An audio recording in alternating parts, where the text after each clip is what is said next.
સ્થળ સંગ્રહાલય પાટણના સિદ્ધપુરમાં બિંદુ સરોવર સંકલન નજીક વે અને સામાન્ય લોકો માટે સિદ્ધપુર મ્યુઝિયમ અથવા તો બિંદુ સરોવર તરીકે જાણીતો છે। અહીંથી 20થી વધુ મૂર્તિઓ વિવિધ અને રિપ્લિકા છે અને સાથે સાથે કલા સંસ્કૃતિ અને સદીનું ઉત્તરાધન પણ જાણકારી આપતા ચિત્રો પણ અહીં આવેલા છે।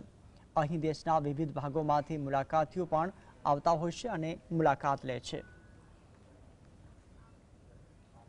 માનવામાં આવે છે કે જ્યારે આપણે પેલું શું કહે સમુદ્ર મંથન થયેલું, સમુદ્ર મંથન પછી વિષ્ણુ ભગવાન આરામ કરવા માટે કોઈ શાંત જગ્યા શોધતા હતા। ત્યારે એ જ્યારે ઉપરથી જતા ત્યારે એમને શ્રીસ્થળ જે જગ્યા હતી ત્યાં ઋષિમુનિઓનો અને પવિત્રતાનો ભાસ થયો, એટલે એ અહીંયા રોકાયેલા હતા આરામ કરવા માટે। ત્યારથી આ જગ્યાનું નામ શ્રીસ્થળ કહેવાતું હતું।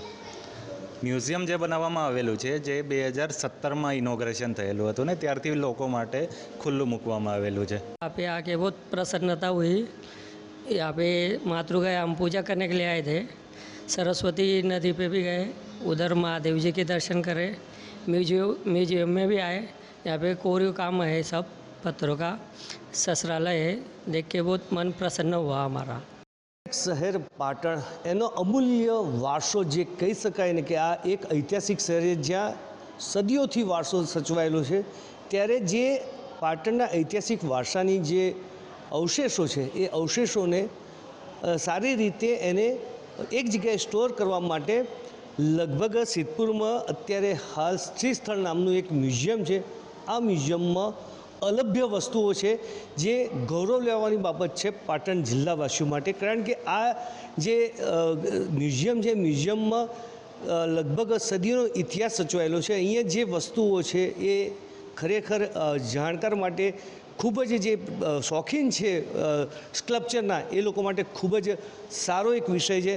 સિદ્ધપુર સ્થિત આ શ્રીસ્થળ મ્યુઝિયમ અત્યારે હાલ પ્રવાસીઓને મુલાકાતીઓ આવી રહ્યા છે, કારણ કે અહીંયા વર્ષે દાડે લગભગ 8-10 હજારથી વધુ લોકો અહીંયા મુલાકાત લેવા। કારણ કે જનરલી શું હોય છે કે જે ચૈત્ર મહિનો હોય છે, ભાદરવા મહિનામાં જે ગુજરાત બહારથી આવતા હોય છે એ લોકો આ મુલાકાત લેતા હોય છે। પરંતુ જીએસટીવી પણ એક અહીંના જેટલી સ્કૂલો છે એ સ્કૂલોના આચાર્યોને એક વિનંતી કરી કે આ એક મ્યુઝિયમ એવું છે કે તમારે બહાર ગુજરાતમાં પાટણ બહાર મ્યુઝિયમ જોવા જાઓ એવી જ વસ્તુઓ અહીંયા છે।